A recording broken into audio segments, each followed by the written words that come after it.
Mwaramutse abandi nabo mwiriwe nizere ko meze neza muherereye hose kaze muri baho ibiganiro bibatera intege bibibutsa kandi bibahimiriza kubaho kwijambo ry'Imana riratubwira yuko Yesu yaje kugira ngo intama zironke ubugingo kandi ziburonke busagutse rero ni ibiganiro dutegura na Nathalie ni Olivier na Nathalie tuba mu gihugu ca Canada muri province ya Quebec. Kaze rero dusangira hamwe aya majambo turiko turigira hamwe amajambo nk'uko nabivuze adutumirira kugira ngo dushobore kubaho kuko ubugingo twarabuhawe, kubaho tunezerewe, kubaho mu mahoro, kubaho dushobora kuimpacta, kubaho turi umunyu, kubaho turi umuco. Ico nico Yesu agomba yuko tubamwo kandi tugaprofita tukabenefisia kuko vyose yaramaze kubirihira. Rero nagomba kwibutsa abantu kumbure ariho bacumviriza ikiganiro tugomba kubabwira ko dufise page ya YouTube yitwa Baho Podcast murashobora kuyiraba hariyo ibiganiro bitandukanye tumaze kugira birenga 100 n'ibindi aho tuvuga ku bintu bitandukanye vyose bishobora kudufasha kugira ngo dushobore kubaho. Rero turaciga ku muntu uwari we twaragerageje novuga gusesangura umuntu kumudekortika aho tubona ibimugize. Ubu rero turiko twiga ku mushaha w'umuntu aho turiko turiga novuga twiga ku ibikomere vyazanywe n'icaha mu nkomoko kandi ico caha rero ko cateye corruption mw'isi abantu bose bakaba corrompu mu buryo bumwe canke ubundi nabigeranije nka kwa kundi umuswa umenga niko bawita n'umuswa ugenda ukanyengetera mu giti iyo wakiravye hanze ukabona ko ari igiti gikwije amakondisiyo gisa neza kimeze neza ariko naco caragadutse. Rero kuvuga ingorane tudatanze inyishu ntaco vyoba bimaze kuko abantu benshi novuga umutego bakunda kugwamwo iyo bariko baravuga ibikomere vyo mu buryo vy'umushaha nuko swat baca batangura kwiraba kugira ngo barabe ingene bikiza. Nagomba kukubwira nta solution ufise iyaba uyifise uba warakize kuva kera. Ica kabiri hari igihe bagerageza kuraba abandi nkaho umenga babafitiye inyishu. Umve Imana irashobora gukoresha abantu batandukanye kandi niko ibikora kenshi kugira ngo igende iradukiza. Ifise umuntu yagushize iruhande igushira iruhande izokuzanira kumbure uwo muntu ni twebwe bice muri izi nyigisho ariko si twe twenyene hari abandi batandukanye bazoza kugira ngo baze baragufasha. Mugabo rero piège umuntu acagwa mu kenshi ngaha nuko hari abantu bacitse abaja b'abandi. Nkunda gukurikira abantu abapsikologe n'abantu nkunda cyane ndagomba no gupusa loin ndarasomye cyane ibitabo ndakunda n'amadocumentaire yabo ndakunda amarticle yabo n'ibintu bavuga ariko hari abantu akubwira yuko amaze 20 ans yama agenda donc muri therapie rimwe nari mukibazo uti none bizohera ryari uzokira ryari. Rero iciza nuko tugomba kubabwira ubutumwa bwiza paraporo y'igikomere cose tubereke ingene Yesu uwaratunganye uwaratomoye yakira ivyo bikomere kugira duhugukira kwiwe no hari ubutumwa bwiza. Rero nagomba kubibutsa yuko ibikomere vyinshi mbere vyose bihera muri enfance mu buto bwacu. Uti kubera iki? Kubera twavyabona n'abantu bakomerekejwe nabo hama twigishwa n'abantu bakomerekejwe kera nuko vyashikira novuga abana bose hari igihe rimwe na rimwe waraba ingene abigisha bagukubita ukavuga uti oya harimo n'akagwara ngaha sukurera gusa harimo n'ibintu birenze ukabana mw'ikartier n'abana bakomeretse donc abo bose n'abantu bagiye bagukwabura ku buryo nawe uyo munsi utanga ico wahawe. Sinzi ico Nathalie bitubwirako. Nongeye gusubira kubaramutsa nkuko dukunda kuhura namwe igihe cyose tuko turaganira no kuri iki gice n'igice kidasanzwe no haba musaba n'abatumviriza n'abatukurikirana mu dusengere tuzovuge vyo ahubwo kugira ntidushira abantu muri confusion kuko era nk'ico Olivier yaje kuvuga kenshi iyo umuntu ariko arumviriza canke ariko araba inkuru z'ivyerekeye ibintu vyo mu mushaha umenga wabitoye ndabitoye nane hewe ivyo matemperamo nitoye nimenye donc umugore wanje canke umugabo wanje ameze kuno na kuno rero bizotuma tudasubira gushwana eka ingorane nuko dushaka twebwe nyine kubimetriza ariko dutahuye yuko ibi bintu juste bishira habona ikibazo ariko inyinshi iri ku Mana ucuruhuka biroroshe gutahura ukavuga uti mbe kubera iki dutanga karorero umugabo hari usanga nk'abaje n'abagabo canke abantu abagabo bose bafate nk'abagabo bubatse ugasanga yeshavuye ashwanye n'umugore barashwanye birarenze aciye amugirira inzigo kandi yari akantu gatoya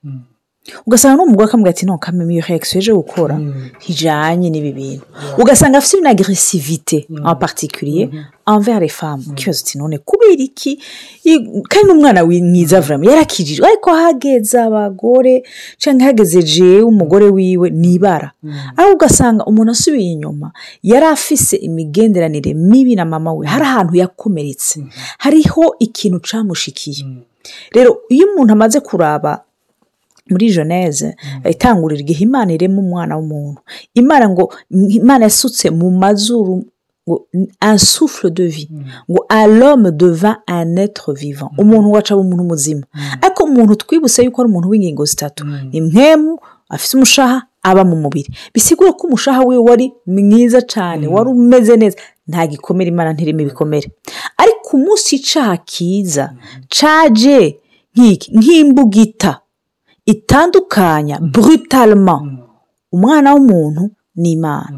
mu mushaha gikomere mu muhemu gikomere cahabaye bwa urupfu spirituel mu mushaha habaye ivyo bikomere vyagiye birigaragaza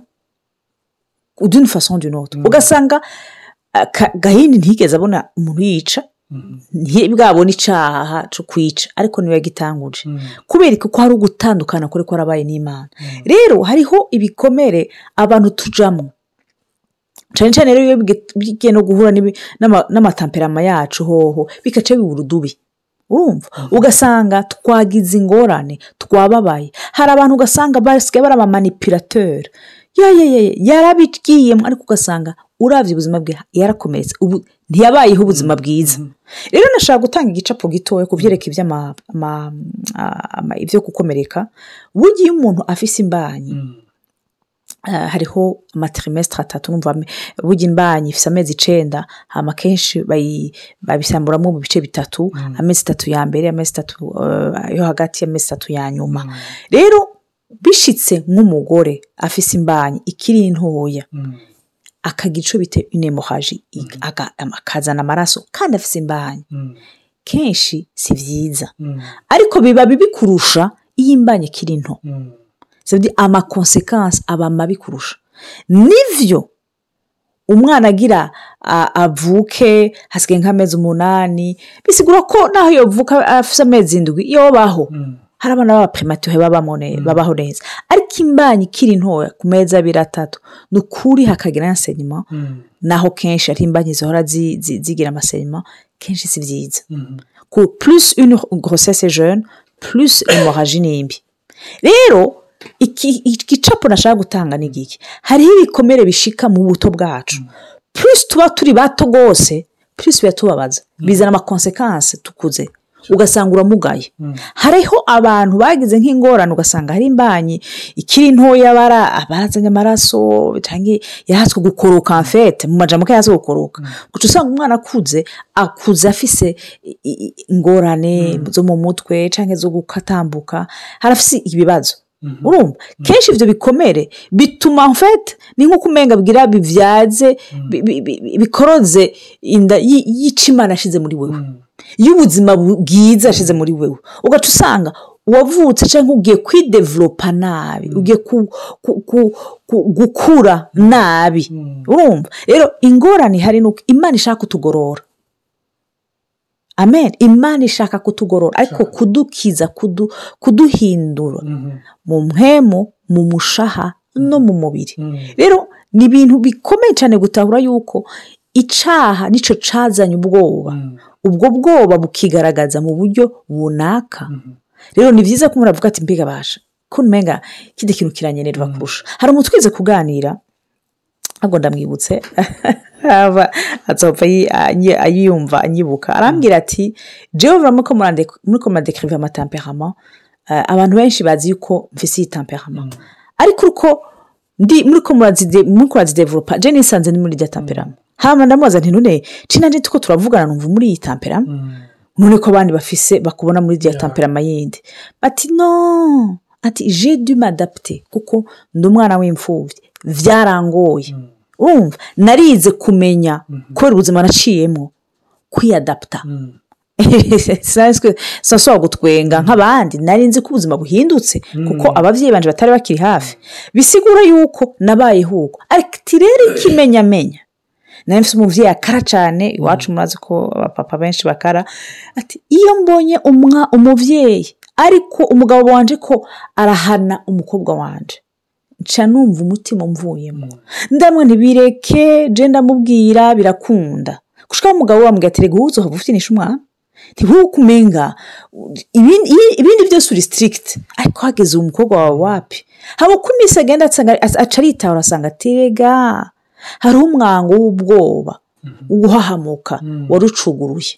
bimwe Olivier yavuga vy'amasazi azadumakura impembu biziza kuducokoza ugasanga twarahahamutse muri izo domaine kuko tutigeze twugurura imyango Yesu Kristo ngo akubure yoze atunganye ico kintu catubabaje kera muri passé uvuga uti Imana erega nivyo erega ndariyimvye erega hari umuti malgré iyi infection agize ivuye kuri iki gikomere erega Mana ntabara nuze enshiramwe umuti wawe ubu ndavyemeye ndagwaye kuko ikibi nuko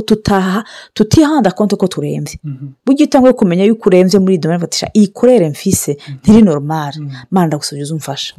wow urazi umuntu ariko aravuga kuri ibi vy'ibikomere nukuri usanga ari ibintu bikomeye cyane dans le sens yuko isi irongorwa n'abantu bakomeretse akarongora abantu bakomeretse ukaca usanga ni ibintu byacitse cyclique uriko uravuga ivyo vy'ibikomere niyumviriye akantu kanciyemwo bazi abarundi baravuga yuko umuntu yamugaye yavunitse aramenya uko acumbagira rero hari igihe umenya gucumbagira ukamenyera gucumbagira ku buryo wibagira ukugenda neza uko byari bimeze sivyo ugasanga wamugariyemo sivyo hari nk'abantu kubera ubuzima babayemwo wasanga yambara nk'ibirato bakuru biwe cyangwa inshuti zamuhaye bakamubwa bipinze ku buryo nawe wasanga aralonge kubera kuvyambara nawe yarapinze cheville yarapinze donc ugasanga ni ikintu yagendeyemwo ku buryo yibaza ko biri normale ariko agiye nko mu bana bapedologue donc abapodologue bakavuga bati nukuri iki kirenge cawe kirafise akagorane urumva kubera iki kubera warabibayemo telma ku buryo wumva yuko biri normal n'igiti c'umugongo kikaba afite ni ukuvuga ni ahantu hatoya habaye afite mugabo ugasanga haralonge umubiri wose waratewe warafashwe rero hari amakomportema amwe abantu bagira ugasanga bobo ntibatahura igituma bariko barabigira kuko nk'uko twari tubabivuze donc urumva wavyawe n'abantu nabo bakomeretse je ndibuka papa wanje yarakara gose yarakara bimwe birenze hama maze kuvyara umwana w'umuhungu habona rimwe na rimwe ngana meze uvugwa ukarinda gukoma induru ukarinda gusubiramo inshuro zingahe ebana canumva papa kabisa ndamubabariye kabisa ndavuga nti cufata rero yabana nafise bahe vane batatu umutwe sinzi aho woca donc ni ukuvuga rimwe na rimwe hari situation ucamo ukibuka mugabo icyo nagomba kuvuga kuri papa nuko hariyo muvyara wacu aturuta niwe twigeze kuyaga ambwira sogokuru jewe yapfuye nkiri muto naramubonye ndamwibuka utuntu tutuyimbaje duto simbona neza yapfuye nkiri muto gose mugabo yarambwiye ati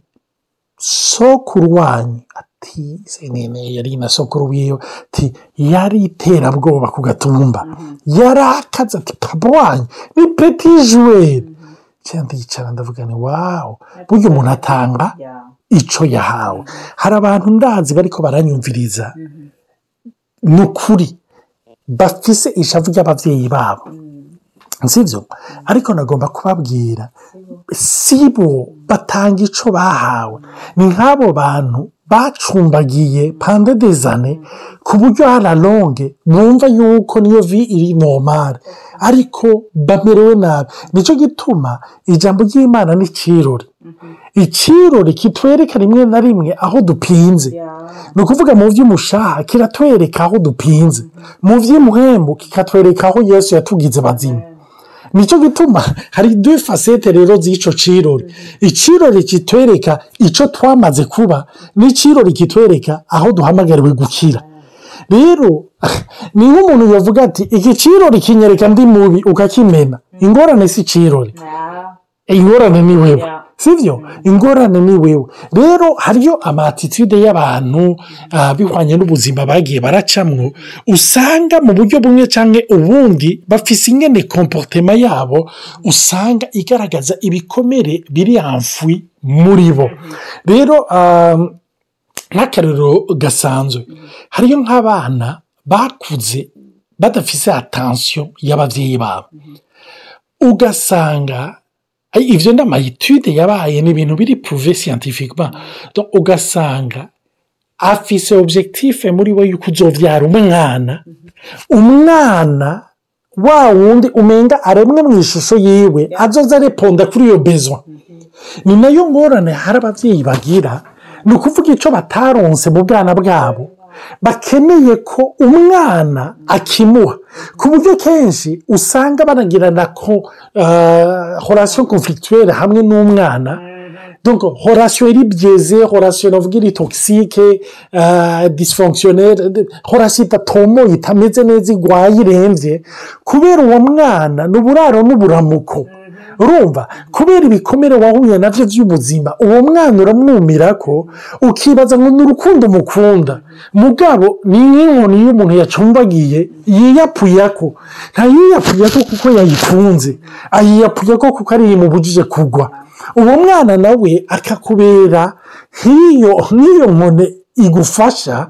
ariko uremvye ariko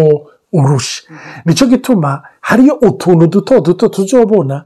tugaragaza novuga ni nk'amasymptome nimwe nemwe amasymptome no yita gute mu kirundi ibintu bigaragaza ingwara ni nk'ibintu bigaragaza ingwara nka kuya kubushuhe kujya kukuvomisa n'ibindi donc bigaragaza yuko indani bwina hariyo ingwara ufise rero tuzobiraba muri audio ikurikira ibintu vy'amasymptome bigaragaza utugwara twagiye turajana nagomba kubabwira turiko turababwira ntiturabakiza turabari muri processus yo gukira biciye mu ijambo ry'Imana no mu butumwa bwiza bwa Kristo Imana ibahezagire data mu izina rya Yesu ugire neza batumvise ubaremeshe kandi ubandanye ubakiza mpwemu yera ndazi ko ufise ministeri yo kudukiza udukize